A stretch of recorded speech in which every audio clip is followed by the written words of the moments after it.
Every day, thousands of Australians are waiting for the call that could save their life.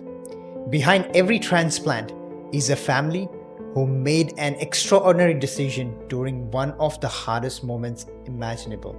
Today, on Studio 9 FC, we're joined by Prima John, a donation specialist nurse at Harvey Bay Hospital, where she's going to tell the stories behind the scene of organ and tissue donation, clear up some common myths, and explain why a simple conversation with your loved ones one day can save a life. So, not anyone can donate. So, let's say, unfortunately, someone passes away by an accident Yeah. and dies, anything, they can't really donate. No, they can't. So, there's really very strict criteria that Yeah. needs to be met. Yeah. That means they need to be in the hospital, Yeah. in the ventilator.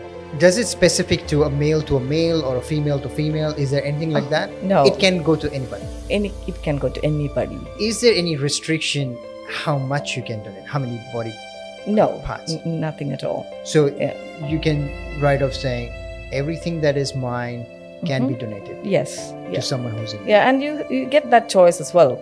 Like when you are registering, you get to choose as well, like what you want to donate and what you don't want to donate. What is the most in need organ at the moment? I would say kidneys are the most in need, because actually there's like 14,000 Australians are on dialysis at the moment waiting, and most of them can probably benefit from a kidney transplant. In Fraser Coast, are people more aware, and do you get a lot of people opting in to donate at this stage, or is it very rare that happens? Oh, it is very rare in Fraser Coast actually. I know like people are really supportive of organ donation these days, but the problem is they haven't been registered. I think the idea and fear is when you're talking about, you have to go and scan QR code and everything. Yeah. The fear as a normal person that I have is like, if I register it, am I gonna get a phone call the next day? No way. That's what I'm thinking. As a normal person, I'm sitting It's here. not a blood donation, Yeah. don't worry. Yeah. See?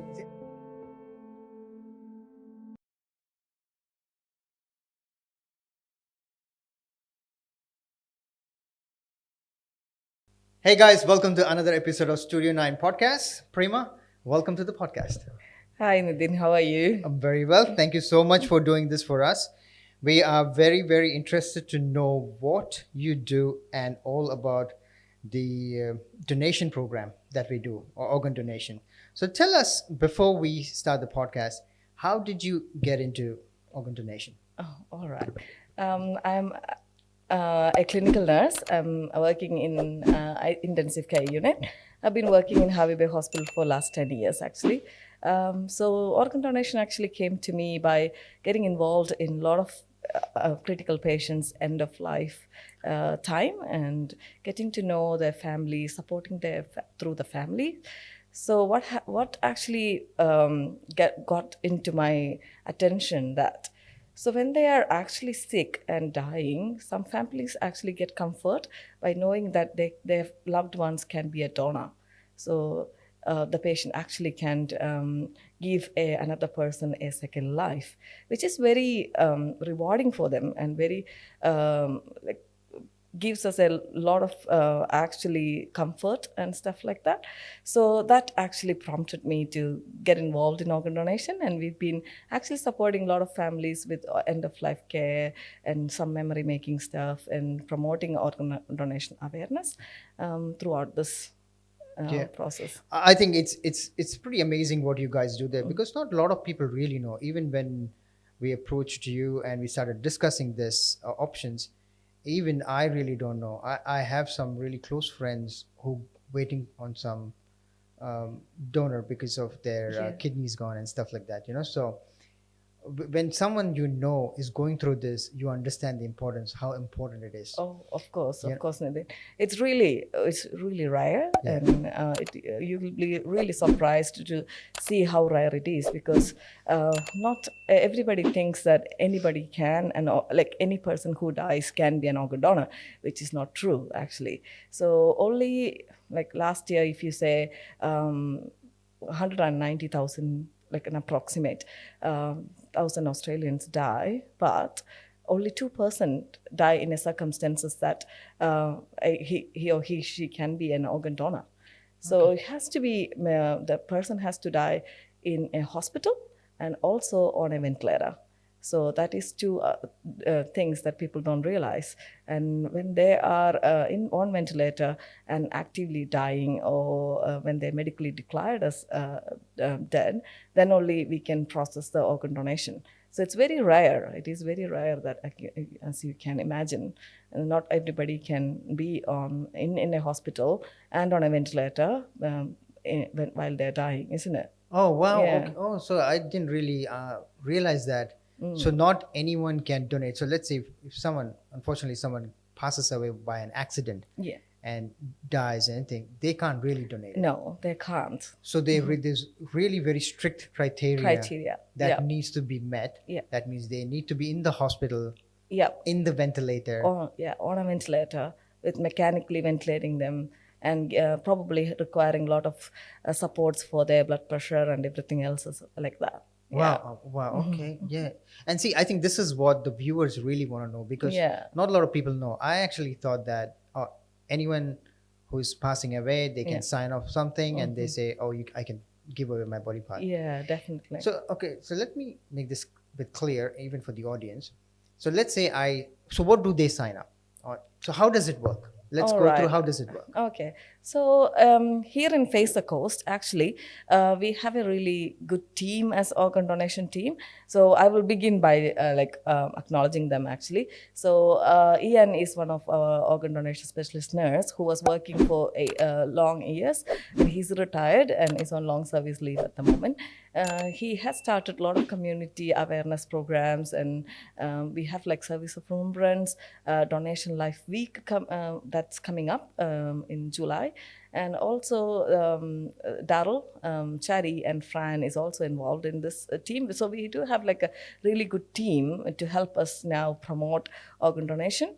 And so how does this work is, when a patient actually is critical and on ventilator, and they have discussed with the family about end of life, then they get referred to the organ donation team, which is one of us. Yeah, and then we check on the patient and discuss with the family if they are interested in donation, and which is a really hard question when they are actually know that their loved one is no more, and to get that question to them and to support them through that journey is quite difficult, and that's what we do. Yeah, and then once we get a consent from the family, we liaise with the Donate Life team in Brisbane. So they check the medical suitability and stuff like that, and comes back to us. First, they will check the organ donation register. So the patient will be already registered, like if their wishes in organ donation registry, which is really good if they did, and if they didn't, we'll ask the family what would be their wishes, that kind of.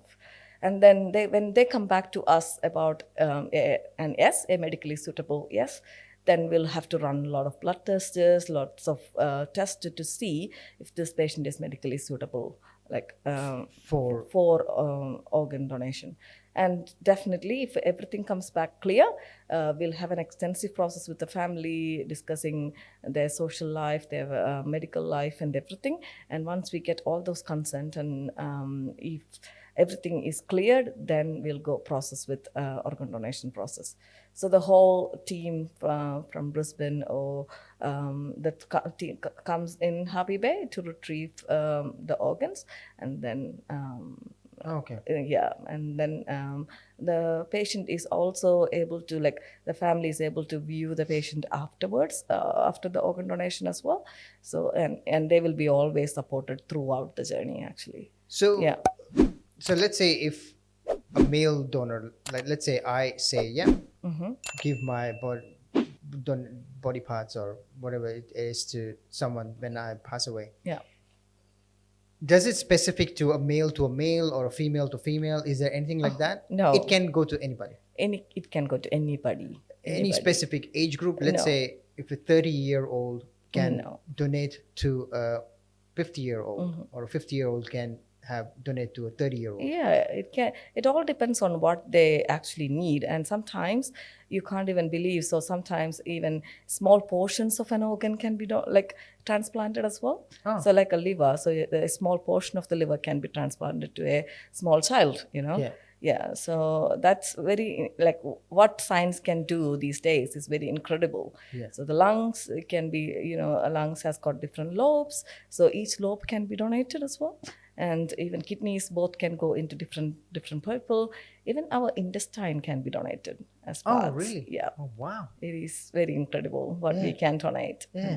So, is there any restriction how much you can donate? How many body No, parts? nothing at all. So Yeah. you can write off saying everything that is mine can be donated Yes. to Yeah. someone who's in need. Yeah, and you get that choice as well.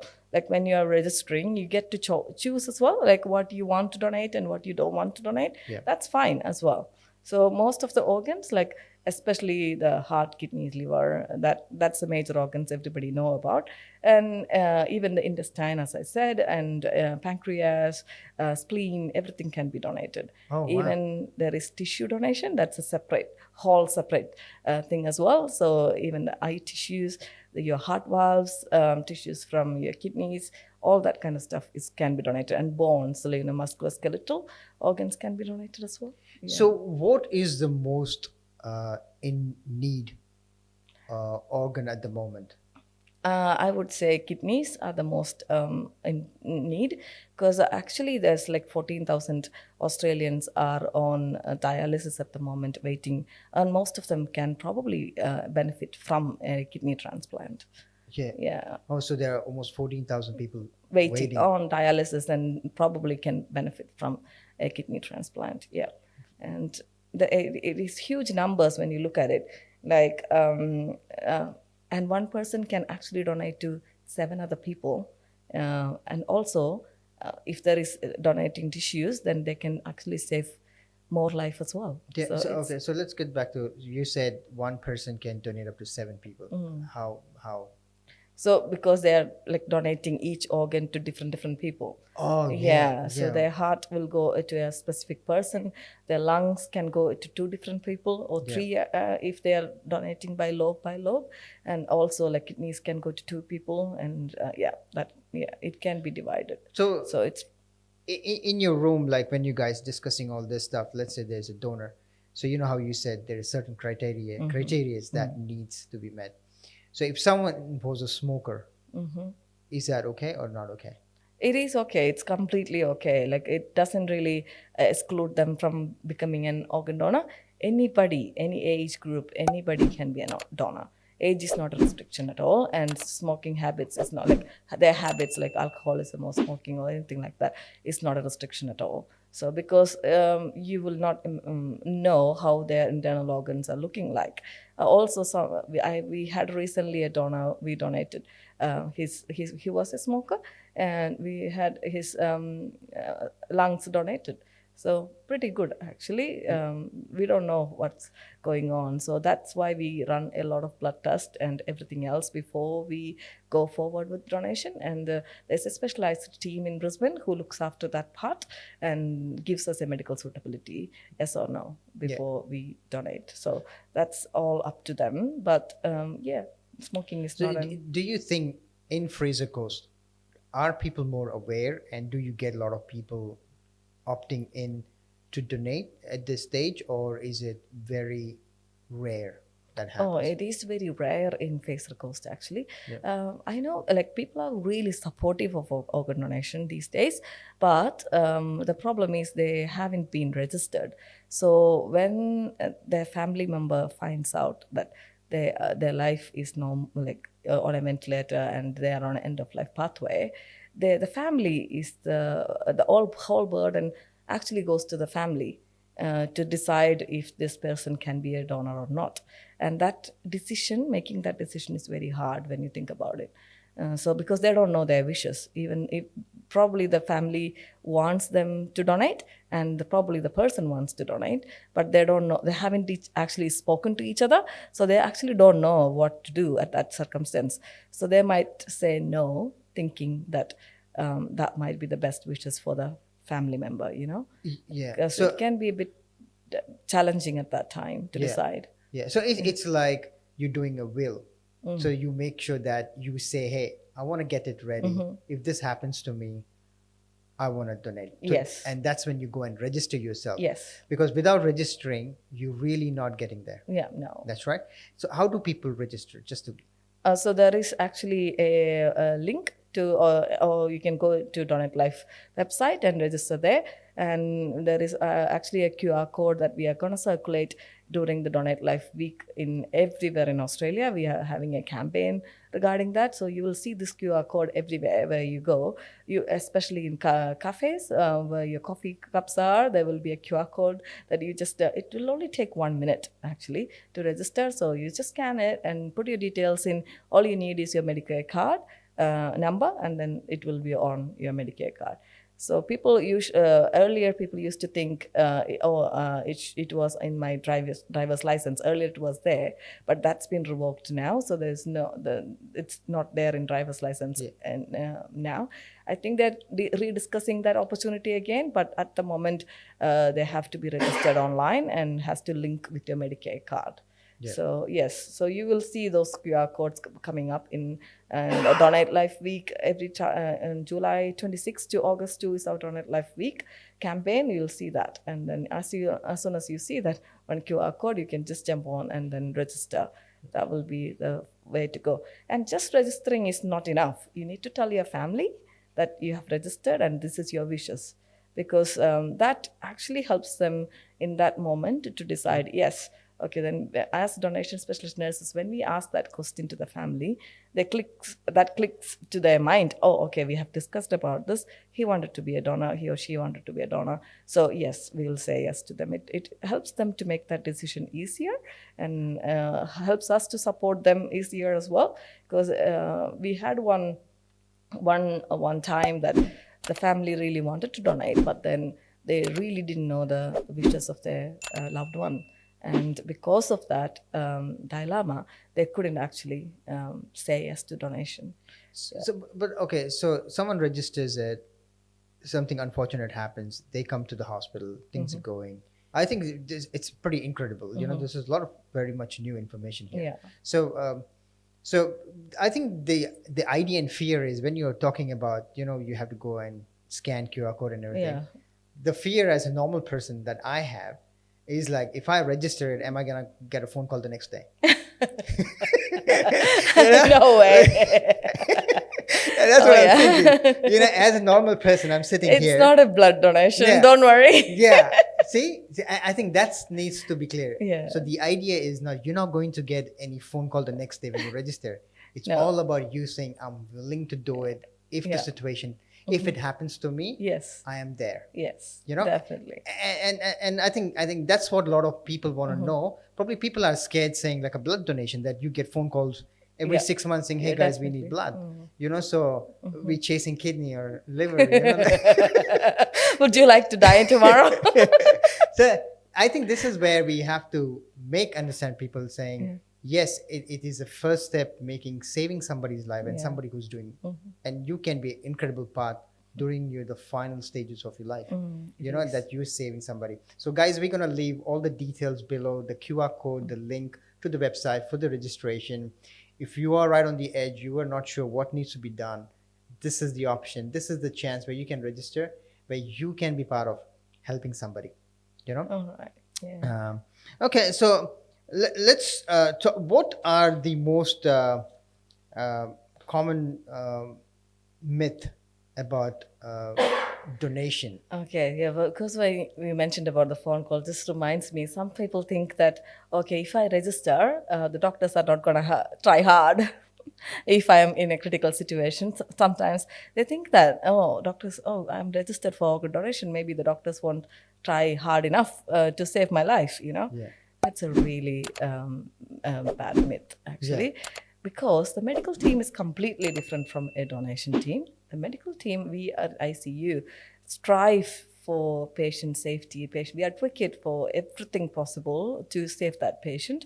If you have, hope you never get to a hospital. But if you have ever been to a hospital and in ICU and have been cared for, you should ask them how their experience was.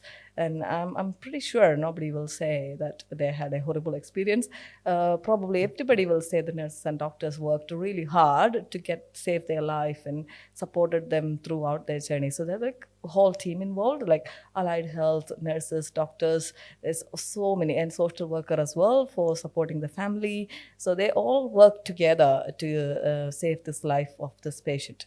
Organ donation is only mentioned when the patient, that is like we have literally done everything for the patient medically and legally to save the life, and this is not happening, and we have to discuss now end of life, and the patient is on ventilator. So end of life is weaning the ventilator, basically taking off them with all the support that we're giving. So just before that, and we ask the family, are you willing for donation? So that will be the next step. So that's the only case. So this is like, yeah, we are definitely will save your life if we can. Yeah, That is, and I think it's no fault of people, because I think you're exactly right. I think that's the first question that comes in my mind too. I'm registered, I'm in hospital, some serious condition. Are they gonna take my body parts? no. You know, so and I think, and that's the fear that needs to No. be. I think that's the thing that needs to be told people. People being Yeah. people. I think everybody, you know, people see things like in movies, what happens and stuff Yeah. like that, and they start correlating a lot of things to, oh, am I registered? What's going to happen to me? You know? It is actually, and because it's a two different team anyway, and they have to be legally covered. There is a designated officer who signs over it. There is people who overlooks all these things, and then we have to get consent from all these people and get even the consent from the family to, because the family will never do something. Even if you are registered, you can't just go in and take the organs. You still have to get consent from your family. So that's one thing people doesn't realize. So if I'm registered, my family can still say no, because so that's the possibility that the family can still say no. So which will be not like as per the patient's wishes, but in some circumstances family had rediscussed about this like later on in the life and probably decided not to donate, and which is fair enough. And then they have come up with, oh, we recently had a discussion and my loved one wouldn't like to donate. That's something we have come across as well. So sometimes just registering is not enough. It just makes the process a bit easier, that's all, to tell us that, okay, what's your wishes are, because you are on a ventilator, not able to breathe, you can't talk, right? We want to advocate for your wishes. Yeah, that's the registration. What your wishes are on the register, and then that comes out through us as donation life specialists, because sometimes the family is in grief, as you can expect. Like their loved one is passing and they are in enormous grief. So this question, even to ask this question to them, it's sometimes very hard, and they will not be able to answer to this question most of the times, because they don't know their family loved ones' wishes. So registering is actually helps them and helps us to honor your wishes. Yeah. Basically. Okay, so let's get back to some numbers. So, what kind of age group we are talking predominantly that you guys see coming to you guys? Oh, okay. So organ donation, like in Harvey Bay, it's very rare. We only have like 1 or 2 cases an year, and age is very different. So we can be as young as possible and as old as possible as well. So like probably it can vary. There is no like actual number. It can be 40, sometimes it can be 80 as well. Yeah. So it's very different. So you pretty much deal with the organ donation side of it, not the recipient side of it. There's a whole different team who does that. Yeah, that's from Donate Life Queensland. So they organize all those, and when the patient is flagged as organ donor, when we do all these blood collection and everything else, they actually match them with all the recipients, like all the people who are waiting to be a recipient, waiting for some sort of life-changing experience for them, waiting for a phone call to change their life, actually. So they actually cross-match everything, and then whole Australia. It goes all Australia, and then the first best person who can be a recipient is flagged, and that's how. So that team from that area will fly to Harvey Bay and retrieve the organs, and then the recipient will be ready to go at that time. Yeah. Okay. So, what is difference between organ donation and tissue donation? Okay, tissue donation is quite different, and it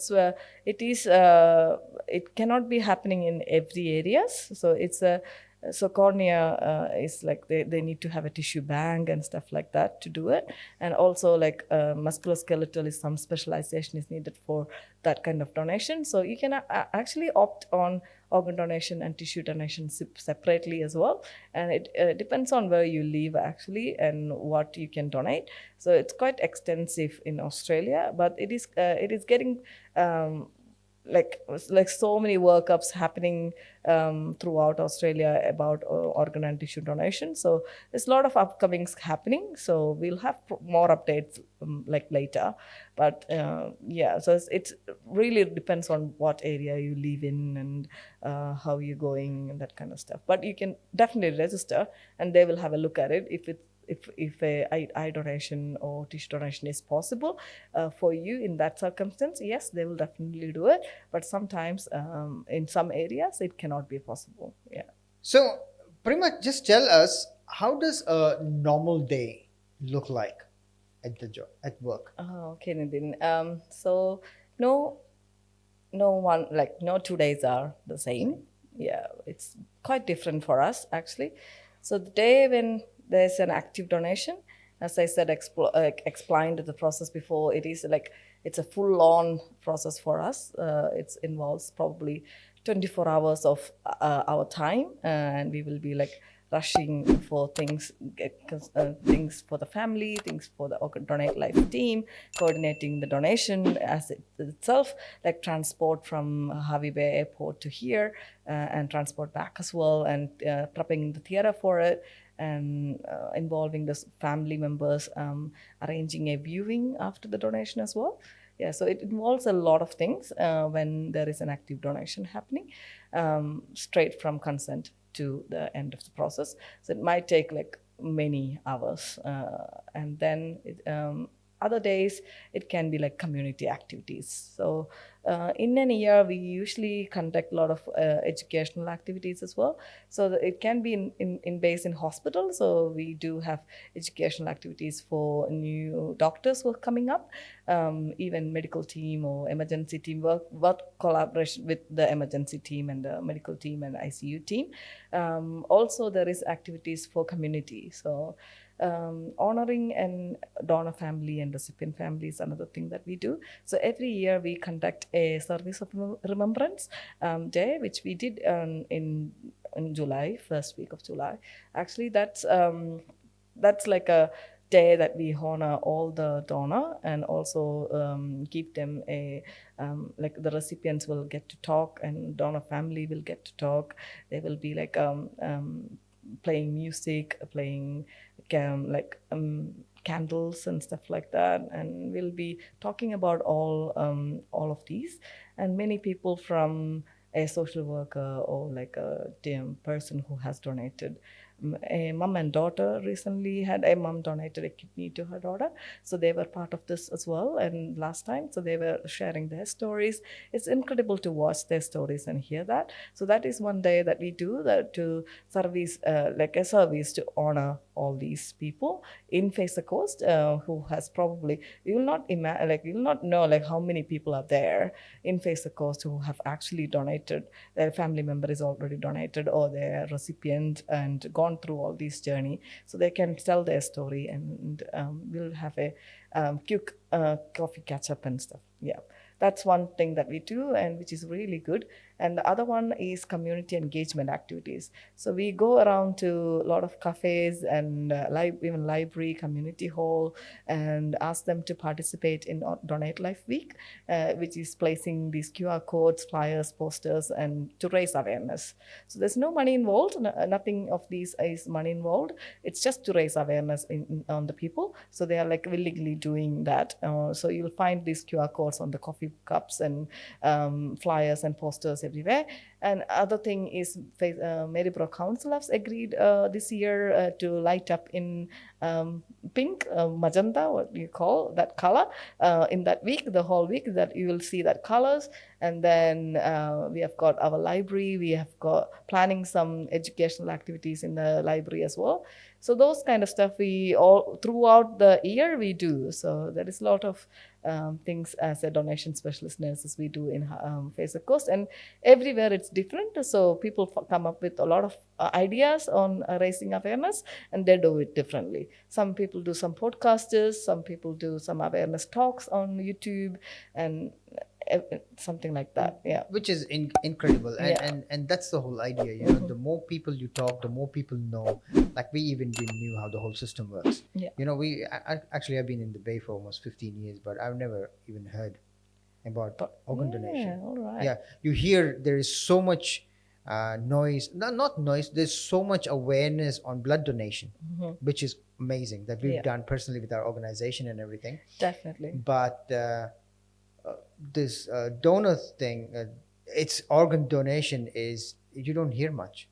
You know, I think that, and that's why I think this is great that you come to the podcast so we can spread the awareness that there is. It doesn't. It's not that as scary as people think it is. Definitely not. And our aim as a team, as I mentioned, we have a team of nurses now in organ donation. Me, Daryl, Chari, Fran, and everybody is actually striving to help this awareness get to everybody in Fraser Coast at least.